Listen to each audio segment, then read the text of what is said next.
අනුරාධපුරයට යන ගමනුත් හාකේෂ් කල්පනා කළේ ඒ ලස්සන රුව ගැන විතරයි. ඔහු කල්පනා ලෝකෙක ගිලිලා හිටියේ. එක විටක හාකේෂ්ගේ ඇහෙන් කඳුළු බිඳුවක් වැටුනේ. තමන්ගේ සිතගත්තු එකම සුරංගනාවියව එක මොහොතකින් දැකලා මොහොතකින් නැවතත් ඇයව දාලා එන්න උන නිසා.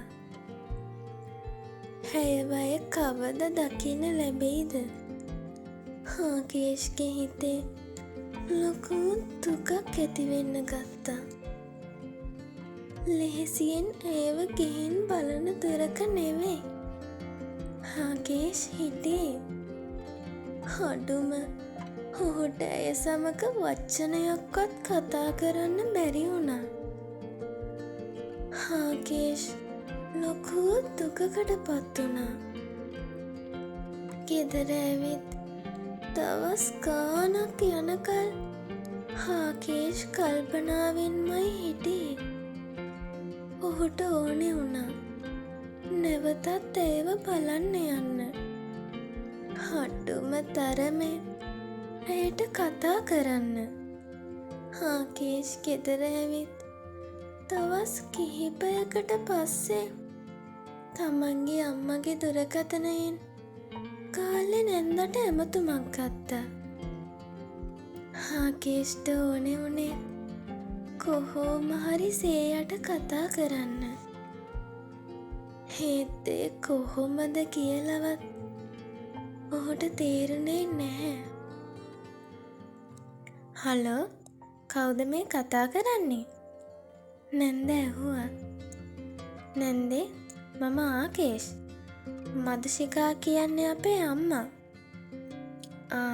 සුදු පුතානේ. ඇයි පුතේ මේ හදිසියේ කරදරයක්වත්? නෑ නැන්දේ. මේ නැන්දගේ මල්ලිට කතා කරන්න කියලා. මලගෙදරදී අපි හොඳම යාළුවෝ වුණානේ ඉතින්. කෝ ආවහම කතා කරන්නත් බැරි වුණා. හාකේෂ් ඉක්මනට බොරුවක් කතාගෙන නැන්දට පිළිතුරු දුන්නා. සේයාගේ නම අහගත්ත ඒ පුංචි මල්ලිට කතා කරොත් ඇය ගැන මොනවම හරි දෙයක් දැනගන්න පුළුවන් වෙයි කියලා ඔහුගේ හිතේ බලාපොරොත්තුවක් තිබ්බා. ඒත් එක්කම හාකේෂ්ට ආවේ ආයිමත් ප්‍රශ්නයක්. නැන්දගේ ඉස්සරහා මල්ලිට කතා කළොත් ඔහුගෙන් මේ දේ අහන්නේ කොහොමද? ආයිමත් හාකේෂ්ගේ හිත කලබල වුණා. කොහොම හරි නැන්ද මල්ලිට දුරකථනය ලබා දුන්නා. ඒත් අවාසනාවට හාකේෂ්ට ඔහුගෙන් කිසිම දෙයක් අහන්න ලැබුණේ නැත්තේ ඔහු ළඟම නැන්ද ඉන්න බව හාකේෂ්ට තේරුම් ගිය නිසා.